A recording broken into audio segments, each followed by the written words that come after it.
Hi you guys, welcome to the tutorial for baked orzo. Alright, the recipe calls for using a Dutch oven, but I don't have one right now. So I'm going to go ahead and use this rock crock from Pampered Chef. Very amazing. It can go stovetop, oven, grill, freezer, dishwasher. If you don't have this, you can still make it, don't worry. Just use anything that can go on the stovetop and the oven.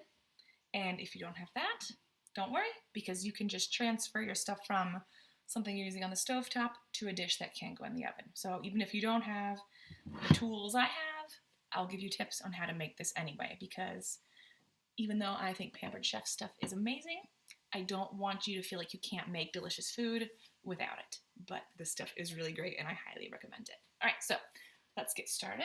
This is the first week of filming, so I know the lighting's not great, the angles aren't great, you can't totally see what's happening in my pot. I'm gonna work on that and see what I can do to figure out how to make this a more visually pleasing experience for everyone, and hang in there for it to get better and better. Here are the ingredients we will be using today. This is a vegan recipe. It called for a Greek rub spice mix. Didn't have it, so we made it here. Salt, onion powder, oregano, garlic powder, basil, black pepper, cinnamon, and dill weed. I used a 1/4 teaspoon of each to come up with just a little more than 2 tablespoons.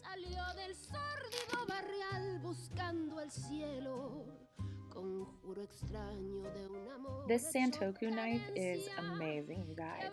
It felt like I was cutting through butter when I was slicing the onions and peppers. Absolutely incredible.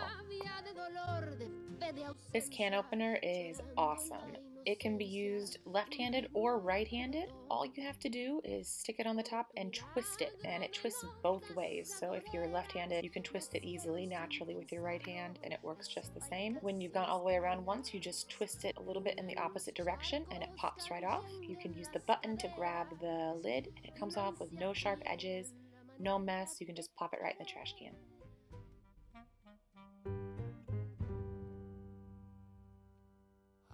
Touch your lips and all at once the sparks go flying. Those devil lips that know so well the art of lying. And though I see the danger still, the flame grows higher. I know I must surrender to your kiss of fire. Just like a torch you set the soul within me burning. I must go on, I'm on this road of no returning. And though it burns me. First thing you want to do is preheat your oven to 400 degrees. I went the wrong way. Went down instead of up. Okay, here we go. 400, start. 2 tablespoons of olive oil, onion, and bell peppers.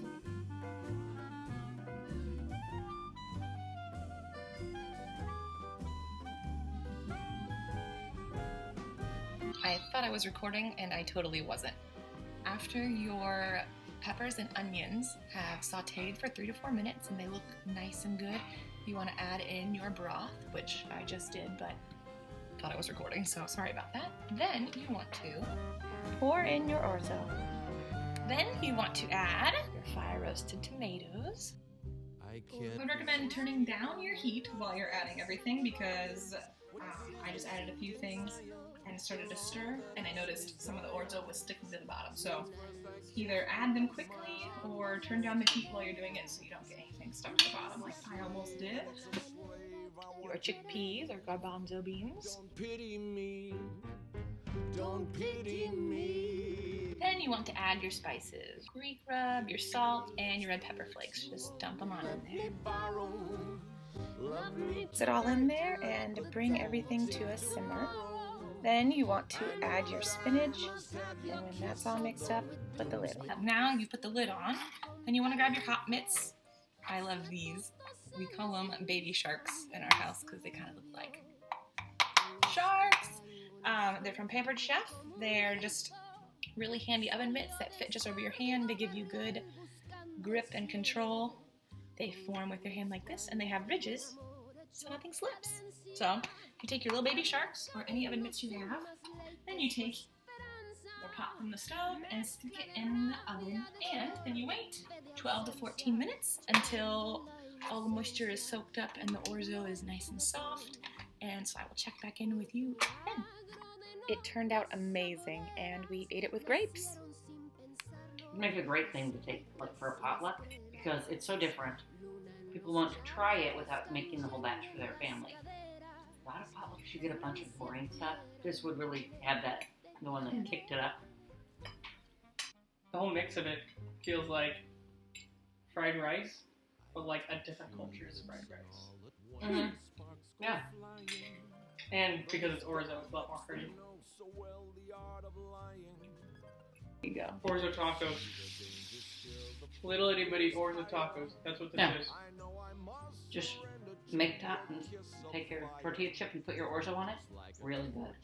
Tones it down. Yeah. It takes it from like here and goes like boom boom. Another level. Mm-hmm. My whole world crashes without your kiss of fire.